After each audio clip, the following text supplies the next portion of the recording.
नमस्कार, आप देख रहे हैं देश न्यूज। मैं हूं आपके साथ सूरज पाठक। हमारे खास कार्यक्रम डिबेट में आप सभी का स्वागत है। डिबेट में आज हम बात करने वाले हैं नई सरकार नया सरोकार। दरअसल ये सरोकार मध्य प्रदेश के युवाओं से है। हर सरकार का फोकस होता है महिलाओं पर, युवाओं पर, किसानों पर, लेकिन यहाँ हम बात करें मध्य प्रदेश की मोहन सरकार की, तो क्योंकि विपक्ष के पास एक मुद्दा हमेशा रहा है, चाहे लोकसभा चुनाव हो, चाहे राज्य के विधानसभा चुनाव हो, और बेरोजगारी की बात हमेशा की जाती है। अब बेरोजगारी कम करने के लिए, मतलब रोजगार के अवसर बढ़ाने को लेकर के मोहन सरकार का फोकस है। दरअसल मध्य प्रदेश की 16वीं विधानसभा का मानसून सत्र 1 जुलाई से प्रारंभ हो रहा है और उसको देखते हुए अधिकारियों ने बजट बनाने की तैयारियां शुरू कर दी हैं। राज्य सरकार मध्य प्रदेश में रोजगार के अवसर बढ़ाने के लिए एक और जहां औद्योगिक विकास पर जोर दिया जा रहा है, वहीं पूंजीगत व्यय को भी बढ़ाने की कार्य योजना पर काम किया जा रहा है। आगामी बजट में पूंजीगत व्यय के लिए जो प्राविधान 63,000 करोड़ रुपए से अधिक का प्रस्तावित है, इसका लाभ यह होगा कि केंद्र सरकार से विशेष पूंजीगत सहायता और ज़्यादा प्राप्त होगी। आपको बता दें कि अधोसंरचना विकास और रोजगार के लिए पूंजीगत व्यय 2023-24 में 56,500 करोड़ रुपए किया गया था और अब इसे 63,000 करोड़ रुपए से ज़्यादा तक ले जाने की तैयारी है। इसमें औद्योगिक विकास केंद्रों का विकास, सड़क, पुल पुलिया, सीएम राइज स्कूल, सिंचाई परियोजना सहित अन्य निर्माण के कार्यों को प्राथमिकता दी जा रही है। इससे रोजगार के अवसर भी बढ़ेंगे। मुख्यमंत्री डॉक्टर मोहन यादव द्वारा बजट की तैयारियों को लेकर के वरिष्ठ अधिकारियों की बैठक में निर्देश देने के बाद विभाग कार्य योजना में जुट गया है और प्रदेश में रोजगार को बढ़ावा देने के लिए सरकार अधोसंरचना विकास पर विशेष ध्यान दे रही है। बात है बेरोजगारी की, रोजगार के अवसर की, पूंजीगत निवेश की। प्रदेश के विकास की बात की जा रही है कि ये जो पूंजीगत निवेश बढ़ेगा तो इससे रोजगार के अवसर बढ़ेंगे और प्रदेश में बेरोजगारी की दर कम होगी। ये कितना कारगर होगा और क्या ये जो परियोजना लाया जा रहा है, इसको लेकर के तमाम तैयारियां की जा रही हैं, इसको लेकर ये उचित समय है, इस पर हम चर्चा करेंगे। चर्चा में खास मेहमान हमारे साथ हैं। आपका परिचय कराते हैं। हमारे साथ हैं भारतीय जनता पार्टी के प्रवक्ता ब्रजगोपाल लोहिया जी। ब्रजगोपाल लोहिया जी, बहुत स्वागत है आपका देश न्यूज में। साथ ही कांग्रेस प्रवक्ता हिमानी सिंह जी हमारे साथ हैं। हिमानी सिंह जी, आपका स्वागत करते हैं। और राजनीतिक विश्लेषक राजेंद्र जैन जी हमारे साथ हैं। राजेंद्र जैन जी, आपका भी स्वागत है। और सबसे पहले ब्रजगोपाल लोहिया जी, आपके पास आना चाहूँगा कि मध्य प्रदेश में बेरोजगारी दर को लेकर के विपक्ष हमेशा हमलावर रहा है। अब मोहन सरकार यह जो काम करने जा रही है कि जो पूंजीगत निवेश था उसको 53,500 करोड़ रुपए से अब 63,000 करोड़ रुपए की कार्य योजना है और संभावना है कि मध्य प्रदेश विधानसभा के इसी सत्र में, ये जो शीतकालीन सत्र आ रहा है, इस सत्र में इसका बजट का प्रावधान लेकर के आया जाएगा, प्रस्तावित है। प्रदेश के विकास को क्या गति मिलेगी, बेरोजगारी की दिशा में, बेरोजगारी कम करने की दिशा में ये कदम कैसे कारगर साबित होगा? नहीं, देखिए, पहले तो मैं आपको एक बात बड़ा स्पष्ट कर दूं कि जी। भारतीय जनता पार्टी की सरकार 2003 से निरंतर आज तक है। बीच के 15-16 महीनों को छूने तो जी।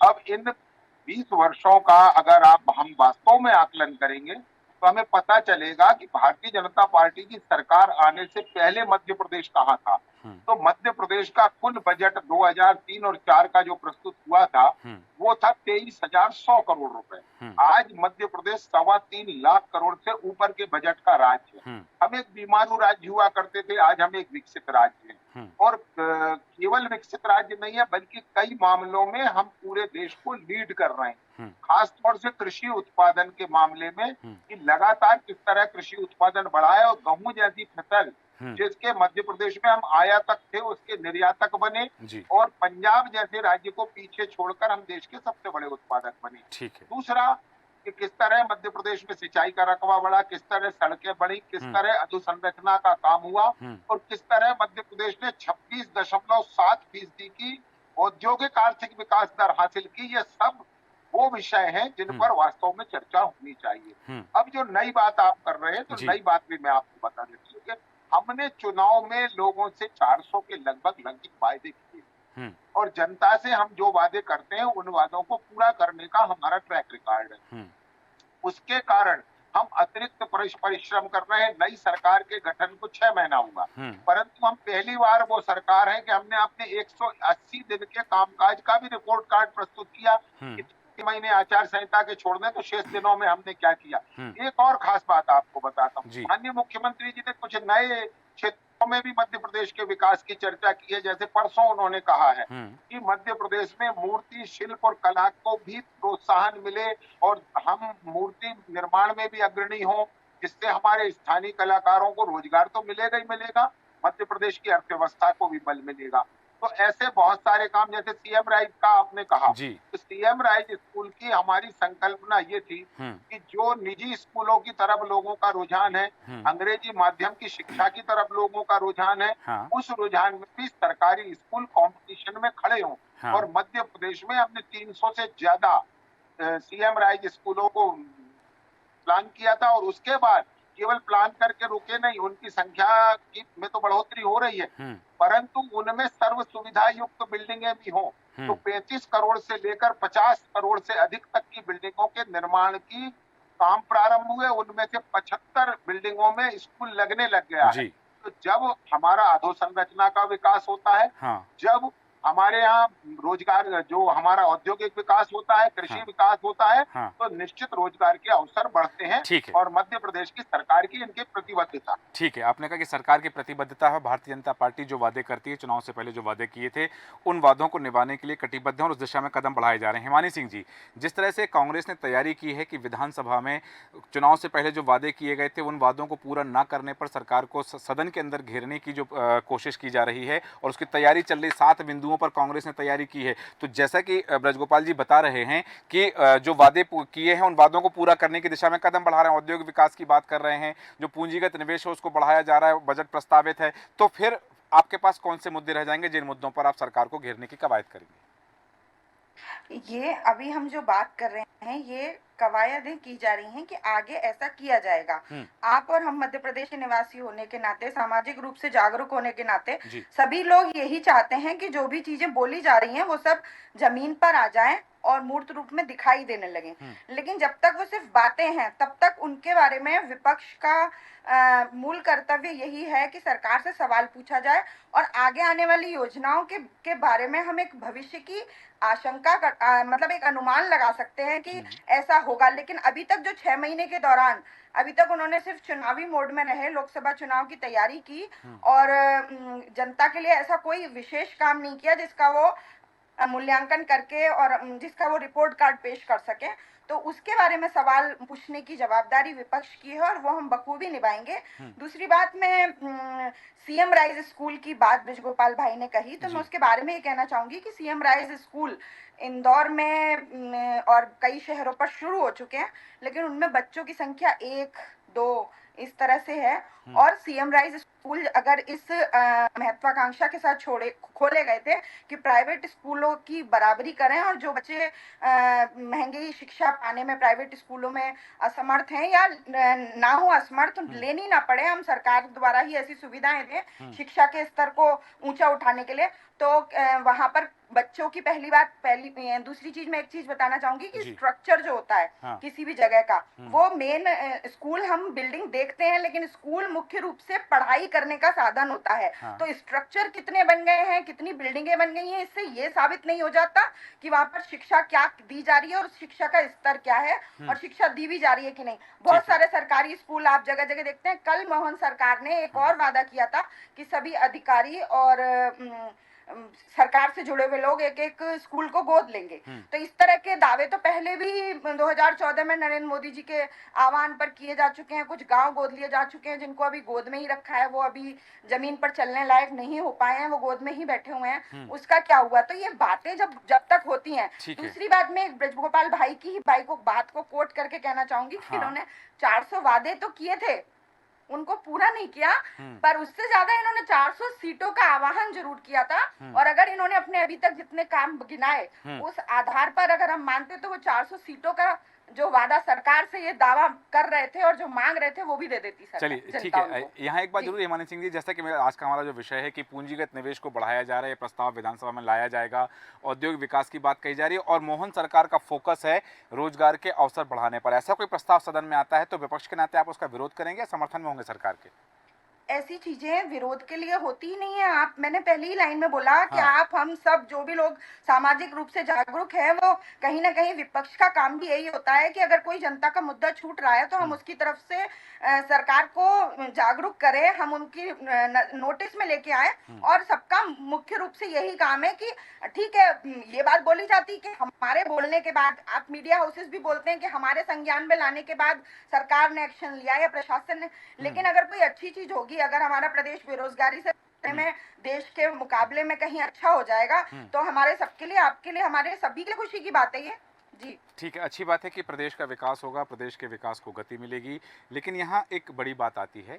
मैं राजन जैन जी आपके पास आना चाहूँगा कि जो बात कही जा रही है प्रदेश के विकास की, हम बात कर रहे हैं विधानसभा सत्र में जो नई बातें आनी हैं औद्योगिक विकास को लेकर के, या पूंजीगत निवेश जो 53,500 करोड़ था उसे 63,000 किया जा रहा है, तो स्वाभाविक बात है कि प्रदेश के विकास को गति मिलेगी और केंद्र सरकार से भी और ज़्यादा पूंजीगत निवेश की बात यहाँ सामने आएगी। दूसरी तरफ एक चीज़ और देखी जा रही है कि जिस तरह से मध्य प्रदेश में इंफ्रास्ट्रक्चर का विकास हो रहा है, निर्माण कार्य हो रहे हैं, तो विदेशी निवेश को लेकर भी मोहन सरकार लगातार प्रयासरत है कि जितना ज़्यादा से ज़्यादा हो सके यहाँ पर विदेशी निवेश हो, जिससे यहाँ के युवाओं को रोजगार प्राप्त हो सके। सरकार की मंशा पूरी होने में कौन कौन से अड़ंगे हो सकते हैं? और सबसे पहली बात कि सरकार ये जिस मंशा से करे, क्योंकि अब चुनाव खत्म हो चुके हैं, अब तो 4.5 साल बाद चुनाव आना है, तो इसमें सियासी चश्मे से नहीं देखा जा रहा है कि ये इसमें कुछ राजनीतिक लाभ है। स्वाभाविक बात है कि मोहन सरकार का फोकस अब रोजगार के अवसर बढ़ाने पर है। हम जहां तक बात करें उद्योग विकास की, जी, भारतीय जनता पार्टी के मोहन सरकार से पहले शिवराज सिंह सरकार जी की सरकार थी और उन्होंने 18 सालों के अंदर मध्य प्रदेश में उद्योग विकास के लिए बहुत सारे उन्होंने काम किए। लेकिन बहुत सारी इंदौर में, ग्वालियर में बहुत सारी मीट भी की गई और उसमें बहुत विदेशी मेहमानों को, उद्योगपतियों को भी बुलाया गया। वो आए भी, मिले भी, उन्होंने बाकायदा फोटो मोटो भी सब खिंचवाए, बहुत बड़े बड़े वादे भी किए, एमयू साइन भी किए। लेकिन उसके बाद सरकार ने एकल खिड़की खोलने का उनको विश्वास भी दिलाया, लेकिन उसके बाद भी मध्य प्रदेश की अगर अपन उद्योग की बात करें, बहुत दूर ना जाए, सिर्फ मंडीदीप जाए। पहला फेज, दूसरा फेज, तीसरा और चौथे फेज, मैं समझता चौथे फेज तक तो सरकार नए उद्योग लगाने के लिए लोगों को जो है तैयार कर रही है। लेकिन जो पहले और दूसरे फेज में लगे हुए उद्योग हैं, जिनकी 15 साल हो गए, 20 साल हो गए, लगातार अगर अपन देखेंगे तो कम से कम 30-40% फैक्ट्रियां बंद पड़ी हुई हैं। सरकार उनके लिए, उनको जो मदद चाहिए, क्योंकि उद्योगपति आता है, उद्योग लगाता है, अपना व्यापार शुरू करता है, लेकिन जब उसको बाजार नहीं मिलता है, जब उसको अपने माल की खपत करने का नहीं मिलता है, तो धीरे धीरे जो बैंक से लिए गए जो लोन होते हैं, वो लोन इतने बढ़ जाते हैं कि फिर उद्योगपति को अपने उद्योग को बंद करने के अलावा और कोई रास्ता नहीं बचता है। मंडीदीप में मैं समझता हूँ 30% ऐसी इंडस्ट्री है जो सिक पड़ी हुई है। सरकार की उसके ऊपर नजर नहीं है। मैं आपके चैनल के माध्यम से ये कहना चाहता हूँ, सरकार जो काम कर रही है वो तो कर ही करे, लेकिन जो सिक उद्योग बंद पड़े हुए हैं उनकी तरफ भी ध्यान दिया जाना चाहिए। जी, जिस तरीके से मोहन सरकार ने आज ही PM श्री जो है वो शुरुआत की, योजना शुरू की, पर्यटन योजना, जो ग्वालियर, इंदौर, कई जिलों में जो है सीधे जो है आदमी वहाँ पे सफर करेगा। आदमी सफर तो करेगा, लेकिन ये तो समझ लो कि आदमी सफर करने के लिए उसका किराया कितना रखा गया है। हमारे शिवराज सिंह चौहान जी ने भी भोपाल, ग्वालियर, इंदौर के लिए शुरू किया था जी। पता चला वो 4 महीने के अंदर वो सब बंद हो गए। अब बंद क्यों हो गए? जिस तरीके से पर्यटन विभाग ने उसका जो रखरखाव किया और जिस तरह के उसको संचालन करने के लिए पर्यटन विभाग को जो जिम्मेदारी दी गई थी, पता चला उसमें फेल हो गई। अब फेल हो के वो बंद हो गए जी। अब फिर मोहन सरकार जी ने एक नई शुरुआत की है।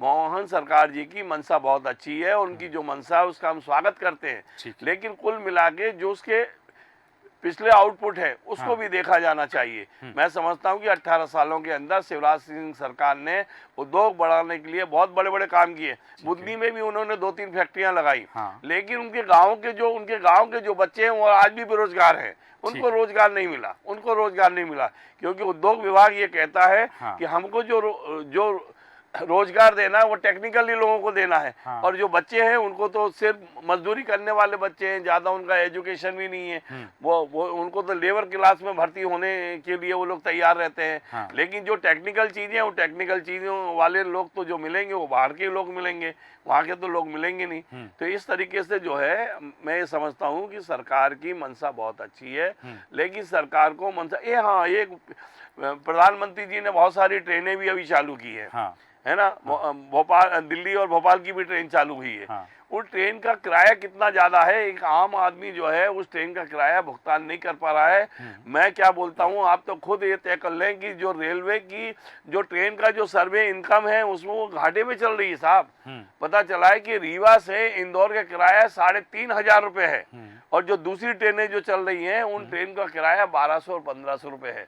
अंतर देखिए आप दोनों ट्रेनों में कितना, सुविधाएं बहुत अच्छी है, लेकिन आदमी की जेब में पैसा तो होना चाहिए सफर करने के लिए। ठीक है। जो आदमी 1200 रुपए में सफर कर सकता है वो 3,500 रुपए क्यों इन्वेस्ट करेगा वो। ठीक है, आपने कहा कि ये चीज़ें हैं और ये विसंगतियां भी हैं। यदि इस तरह की चीज़ें हैं और जनता को सुविधा देने की मंशा है तो सुविधाओं का दाम है, और यदि जो चुका सकते हैं तो ठीक है, नहीं चुका सकते हैं तो वो साधारण यात्रा करते हैं। यहाँ बात जरूर है। ब्रजगोपाल लोहिया जी, मैं चाहूँगा कि पीएम श्री पर भी अपनी टिप्पणी रखें। दूसरा एक और बात है कि जैसा कि अभी जिक्र किया राजन जैन जी ने कि पिछली सरकार जो रही है भारतीय जनता पार्टी की सरकार रही, लेकिन नेतृत्व दूसरे हाथों में रहा है, तो उस समय कुछ सुधार शेष रह गए। एमओयू हुए, वो धरातल पर नहीं उतर सके हैं। ज़मीन आवंटित की गई, वो वापस आई, कई जगह से कई जगह बेच दी गई, कई जगह किसी और को दे दी गई। ऐसे मामले सामने आए हैं जो पिछले बार औद्योगिक विकास की दिशा में कदम बढ़ाए गए। इस बार ऐसा ना हो, इसके लिए सरकार क्या कर रही है, इस पर भी अपनी टिप्पणी दें, और जो अभी पीएम श्री की बात कही है राजन जैन जी ने, उस पर भी अपनी प्रतिक्रिया व्यक्त करें। देखिए, मैं पूरी बातों को बड़ी गंभीरता से सुन रहा था, और हिमानी जी ने जो बड़ी गंभीरता से विपक्ष के मुद्दे रखे हैं उसका भी मैं स्वागत करता हूँ। और इसलिए करता हूँ कि जिस तरह से प्रवक्ता टीवी पर चर्चा कर रहे हैं, इसी तरह से हम उम्मीद करते हैं कि सदन में भी कांग्रेस इसी तरह की सकारात्मक सोच के साथ सदन में की कार्रवाई में भाग लेगी। अब दूसरी बात है, एक तो पहले हिमानी जी ने एक मुद्दा उठाया कि सीएम राइज स्कूल जो है उनमें जी, मैं बता सकता हूँ, बहुत विनम्रता से कह सकता हूँ कि बहुत छोटा सा मेरा गांव है, इसकी 20,000 आबादी है, यहाँ एक सीएम राइज स्कूल था। वो सीएम राइज स्कूल की अभी बिल्डिंग कंप्लीट नहीं हुई, परंतु उसमें गुणवत्तापूर्ण शिक्षा की व्यवस्था प्रारंभ हुई और उच्च श्रेणी के शिक्षक नियुक्त हुए। जो पास आउट करके आए उनको भर्ती किया गया, और उसका फर्क ये आया कि जिस विद्यालय में 1,000 विद्यार्थी पढ़ते थे, आज उसमें 2,200 विद्यार्थी पढ़ते हैं। ये गुणवत्ता को प्रमाणित करने वाला है। दूसरी बात, हमारे आदरणीय राजन जी ने कुछ प्रश्न उठाए हैं कि एमओयू रह गए। मैं बिल्कुल कहता हूँ कि 100% एमओयू कभी धरातल पर नहीं उतरे, ना यहाँ उतरे ना और कहीं भी उतरे। परंतु हमें इस बात को समझना होगा कि हमने 100 का प्रयत्न किया था और लगभग 60 में काम प्रारंभ हो चुका है। ये वही इन्वेस्टर समिट्स थे जिनके कारण इन्फोसिस मध्य प्रदेश में आया, जिनके कारण टीसीएस मध्य प्रदेश में आया, और बहुत सारी कंपनियां आई। वही कारण है कि आज रीवा में बनी बिजली से दिल्ली की मेट्रो चलती है। ये वही कारण है कि हम सोलर इलेक्ट्रिसिटी प्रोडक्शन में बहुत आगे निकल गए। तो निश्चित है कि बहुत लोग काम हुआ है। एक और बात कहता हूँ, उन्होंने एक चिंता व्यक्त की है कुछ उद्योगों के बंद होने पर। इसके कई बार भौगोलिक और अन्य कारण भी होते हैं। जैसे मंडी द्वीप में सोया प्लांट हुआ करते थे, आपको मालूम है कि मध्य प्रदेश में बड़ी संख्या में सोया प्लांट थे। और ये जो होशंगाबाद, भोपाल, विदिशा और रायसेन का जो क्षेत्र है वो उनको सोयाबीन की उपलब्धता कराता था, परंतु ये पूरा क्षेत्र धान में कन्वर्ट हो गया सोयाबीन की जगह। आज हम धान का कटोरा हो गए। तो जो अगर हमारी 6 सोया प्लांट बंद हुए हैं तो उसका स्थान 60 राइस मिल ने भी लिया है। तो इसको हमें समझना पड़ेगा कि जो चीज उपयोग में है। एक और बात मैं आपसे कहता हूँ, एक एक बात का जवाब दूंगा। उन्होंने कहा कि किसी चीज का बाजार नहीं है, तो देखिए मंडी द्वीप एक ऐसा औद्योगिक क्षेत्र है जिसमें पहली कंपनी बनी थी HAG, हिंदुस्तान इलेक्ट्रोग्रेफाइट, ना तो उसका रॉ मटेरियल वहां मौजूद है, ना उसमें से प्रोडक्शन कहीं भी बिकता है पूरे मध्य प्रदेश में। तो परंतु कंपनियां कहाँ होती हैं? जहां उन्हें सरकार का संरक्षण मिलता है, जहां उन्हें बिजली सुनिश्चित मिले, जहां उन्हें निर्बाध रूप से पानी की समुचित व्यवस्था हो। ये वो कारण थे और सरकार का जो कर्तव्य था वो उसने किया है। हमने ये दावा कभी नहीं किया है कि जो सर्वश्रेष्ठ वो हमने अचीव कर लिया है, नहीं किया है। उसके लिए हम निरंतर प्रयत्न कर रहे हैं कि मध्य प्रदेश भी आत्मनिर्भर मध्य प्रदेश बने। एक और अभी एक और विषय था पीएम श्री को लेकर के ये बात आई थी। हाँ, और नहीं, बहन ने भी कहा था कि 400 सीटें हम नहीं जीत सके हैं। हिमानी जी ने ये कहा था, मगर हिमानी जी हम मध्य प्रदेश की चर्चा कर रहे हैं। देखेंगे किस तरह दिसंबर 2023 कोट करके कहा था, 400 वादों पे ही कोट करके कहा था कि 400 वादे किए थे। आप सुन लीजिए, मैं तो बड़े सम्मान और प्रेम से बात करता हूँ हिमानी जी। मैं आपको केवल इतना आग्रह कर रहा हूँ कि हमने मध्य प्रदेश में बहुत बेहतर किया होगा, तभी तो मध्य प्रदेश ने ऐतिहासिक रूप से 29 की 29 सीट हमें दे दी। अब मैं आपसे फिर कहता हूं कि निश्चित ये कोई स्वर्ग का हमने वादा किया था तो ऐसा नहीं है। दुनिया होती है, परंतु विपक्ष की जिम्मेवारी है प्रश्न उठाए, उन जनता के मुद्दों को उठाए, परंतु एक आग्रह के साथ कि कांग्रेस पार्टी का ट्रैक रिकॉर्ड पिछले 10 वर्षों का जो है वो ट्रैक रिकॉर्ड ये कहता है कांग्रेस काल्पनिक मुद्दे उठाती है, सदन में भी और सड़क में भी। यदि आप वास्तविक मुद्दे उठाएंगे तो निश्चित सरकार के लिए भी वो बेहतर होगा और जो मध्य प्रदेश की जनता है उसकी बेहतरी भी होगी। परंतु काल्पनिक मुद्दों की बजाय आप वास्तविक मुद्दों पर चर्चा करेंगे तो मुझे ऐसा विश्वास है कि आने वाला जो सत्र है, जिसके लिए माननीय मुख्यमंत्री जी बहुत जबरदस्त तैयारी कर रहे हैं, जो बजट है उसके लिए बहुत तैयारी कर रहे हैं, और केंद्र सरकार ने जो हमारे पेंडिंग अमाउंट्स थे उन्हें भी रिलीज कर दिया है, और उसके कारण मध्य प्रदेश एक नए तरह की दिशा में आगे बढ़ेगा। और जो कैपिटल इन्वेस्टमेंट की बात हो रही है, यदि हम एक बार मध्य प्रदेश में कैपिटल इन्वेस्टमेंट को बढ़ाने में कामयाब हो गए तो अन्य जो समस्याएं हैं प्रदेश की, चाहे उसकी अर्थव्यवस्था के मजबूत होने की हो और चाहे मध्य प्रदेश में रोजगार उन्मूलक उद्योगों की हो, दोनों प्रारंभ होंगे। और मैं ये समझता हूं कि मध्य प्रदेश उस दिशा में आगे बढ़ रहा है और बहुत तेजी से आगे बढ़ रहा है। ठीक है, आपने कहा कि मध्य प्रदेश के विकास की बात है और मध्य प्रदेश विकास की दिशा में तेजी से आगे बढ़ रहा है। हिमानी सिंह जी, आप कुछ कहना चाह रहे हैं, अपनी बात रखो। मेरा एक प्रश्न है, हालांकि मुझे उम्मीद थी कि पूर्व में जब आपका समय था उस समय शायद ये बात आएगी, क्योंकि अपने वक्तव्य में ब्रजगोपाल लोहिया जी ने सबसे पहली जो बात कही थी कि हम विकसित मध्य प्रदेश में हैं, विकसित मध्य प्रदेश है, क्योंकि कांग्रेस के कई नेता कहते हैं, चुनाव के समय भी हमने देखा कि विकासशील मध्य प्रदेश है। तो आप विकासशील और विकसित को जरा स्पष्ट कर दें और अपनी बात भी रखें, हिमानी सिंह जी। मुझे ऐसा लगता है, पर्सनली मैं सोशल साइंस की स्टूडेंट रही हूँ और अभी भी स्टूडेंट ही हूँ, तो विकसित और विकासशील में फर्क ये होता है कि विकसित माने जब आपके यहाँ सब कुछ परफेक्ट हो चुका हो, अब सिर्फ उन्हीं चीजों को कंटिन्यू रखने की जरूरत है जो हमने हासिल कर ली हैं। और विकासशील का मतलब होता है कि हम निरंतर विकास की ओर अग्रसर हैं और जो भी चीजें हमारे पास हैं उनको लगातार अपडेट करते जा रहे हैं और चीजों तकनीकी रूप से उनमें बदलाव करते जा रहे हैं। तो अभी यहाँ बैठे चारों लोगों को समझ में आ गया कि मध्य प्रदेश विकासशील प्रदेशों की ही श्रेणी में आएगा। और मैं तो अभी यही कहूंगी कि अगर हम इस चीज को ये समझें तो आप, मैं या और भी कोई व्यक्ति, हर एक या हिंदुस्तान विकासशील उसकी ही कैटेगरी में रहे तो निरंतर विकास की गुंजाइश बनी रहती है। अगर हम खुद को परफेक्ट मान लेते हैं तो उसके बाद इस तरह से फिर मैं कोट करूंगी। हालांकि जब बात आती है तो ठीक है, मुझे भी मालूम है हम मध्य प्रदेश में बैठे हैं और मध्य प्रदेश की डिबेट कर रहे हैं। उन्होंने 400 वायदों की बात करी थी तो मुझे 400 सीटों की याद आ गई। नहीं, ब्रजगोपाल जी ने एक बहुत अच्छी बात कही हिमानी सिंह जी, उन्होंने आपको धन्यवाद प्रेषित किया है और एक अच्छी बात कही कि जो सकारात्मक जिस तरह से हिमानी सिंह जी वो कुछ पूछना चाह रहे हैं आपसे, सम्मान के साथ बात करते हैं तो वो कुछ पूछना चाह रहे हैं, ब्रजगोपाल जी कुछ पूछना चाह रहे हैं। हिमानी जी, भारत में आप विकसित राज्य किन को मानती हैं? जी, मैं केवल एक छोटा कौन से राज्य आपकी दृष्टि में विकसित राज्य? ठीक है, मैं कब बोलूंगी? नहीं, ये डिबेट कर रहे हैं ना हम, तो आप मेरे अपने समय पर एक अच्छी उन्होंने एक छोटा सा प्रश्न किया है कि आप भारत में किन किन राज्यों को विकसित राज्य मानती हैं?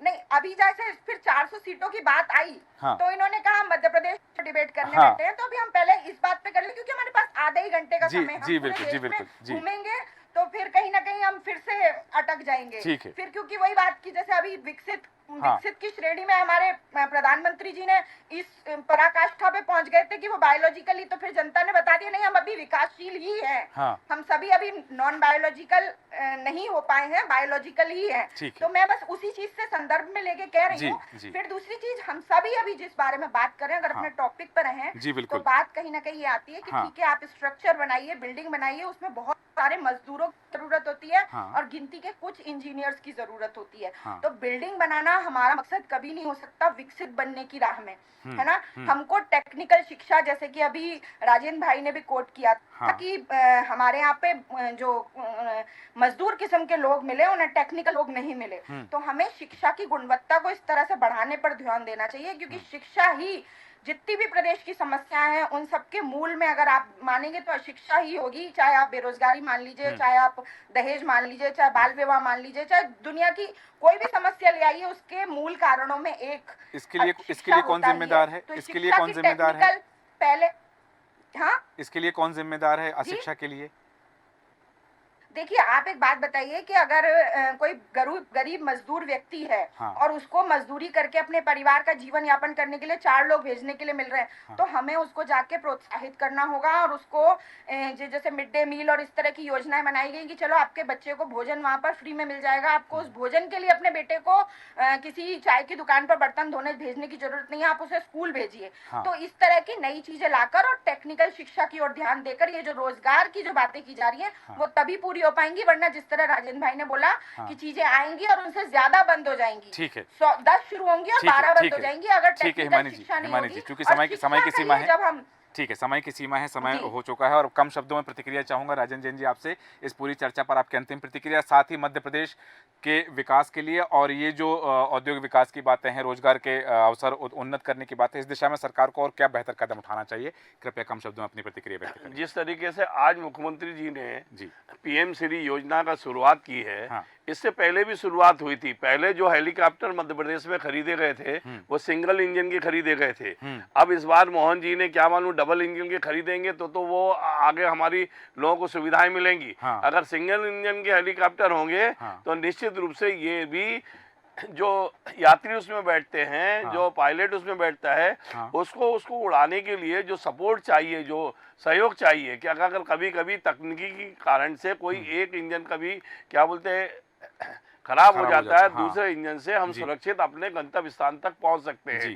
पिछली बार जैसे ही ग्वालियर के हेलीकॉप्टर का इनॉर्गेशन किया, पायलट महोदय ने सीएम साहब से कहा चलिए सर अपन एक राउंड लगा के आते हैं। सीएम साहब ने कहा नहीं, मैं इसमें नहीं बैठूंगा क्योंकि वो एक ही इंजन था उसके अंदर। उन्होंने कहा मैं नहीं बैठूंगा। तो मेरा सिर्फ यही मैं जानना चाहता हूँ आपके माध्यम से कि आज जो पीएम श्री योजना में जो मुख्यमंत्री जी ने जो हेलीकॉप्टर शुरू किए हैं वो डबल इंजन के ही होंगे, तो जनता भी सुरक्षित रहेगी, हमारा प्रदेश भी सुरक्षित रहेगा। बिल्कुल, सरकार भी डबल इंजन की है तो सरकार ने हो सकता है। जी ब्रजगोपाल जी कुछ कहना चाह रहे हैं? नहीं, डबल इंजन के ही रहेंगे। डबल इंजन की जब देश और प्रदेश में सरकार है तो हेलीकॉप्टर भी डबल ही इंजन। चलिए ठीक है, डबल इंजन हालांकि बहुत चर्चित शब्द रहा है डबल इंजन। इस बार डबल ना करके 1.5 कह लेंगे तो ज्यादा अच्छा होगा, क्योंकि आपकी नहीं है, एनडीए की है। चलिए ठीक है। अब हालांकि बात है प्रदेश के विकास की, प्रदेश के युवाओं के लिए रोजगार के अवसर सृजित करने की, और जिसके लिए जो पूंजीगत निवेश की व्यवस्था है उसको 53,000 जो पिछली बार किया गया था 53,500 करोड़, वो उसको 63,000 किया जा रहा है और वो प्रस्तावित है। विधानसभा सत्र जब लागू होगा तो उस सत्र में इस तरह के ये प्रस्ताव आना है। प्रदेश के विकास की गति है। जहाँ एक बात अच्छी हुई है इस परिचर्चा में कि ब्रजगोपाल लोया जी ने भी कहा है कि हिमानी सिंह जी जिस सकारात्मकता से यहाँ बात करें, सदन में भी यदि विपक्ष ऐसा ही सकारात्मक रवैया रहे तो प्रदेश को आज विकासशील या विकसित कहे जाए तो वो वहां तक पहुंचना लाजमी होगा और बहुत देर नहीं हो पाएगी। हालांकि बिंदुओं हैं जिन पर हम चर्चा कर सकते हैं पर समय हमें अनुमति नहीं देता, इसलिए चर्चा को विराम देंगे। ब्रजगोपाल लोया जी, हिमानी सिंह जी, राजेंद्र जैन जी, आप सभी का धन्यवाद चर्चा में शामिल होने के लिए। बात हो रही है नई सरकार नया सरोकार। प्रदेश की सरकार का फोकस रोजगार पर है। मोहन सरकार औद्योगिक विकास पर जोर दे रही है। पूंजीगत निवेश बढ़ाने के लिए, पूंजीगत व्यय बढ़ाने के लिए कार्य योजना पर काम किया जा रहा है और केंद्र सरकार से भी पूंजीगत ज़्यादा सहायता प्राप्त हो सकेगी। तो मोहन सरकार अब रोजगार पर फोकस कर रही है और जो बात आज हुई है कि यदि विपक्ष का यही सकारात्मक रवैया सदन में भी होता है तो निश्चित ही प्रदेश के विकास के वो प्रस्ताव पारित होंगे और उन चीज़ों पर फोकस होगा कि मध्य प्रदेश में बेरोजगारी की दर कम होने की दिशा में काम किया जा सकेगा। हमारा आज के खास कार्यक्रम में इतना ही। बने रहें देश न्यूज़ के साथ। नमस्कार।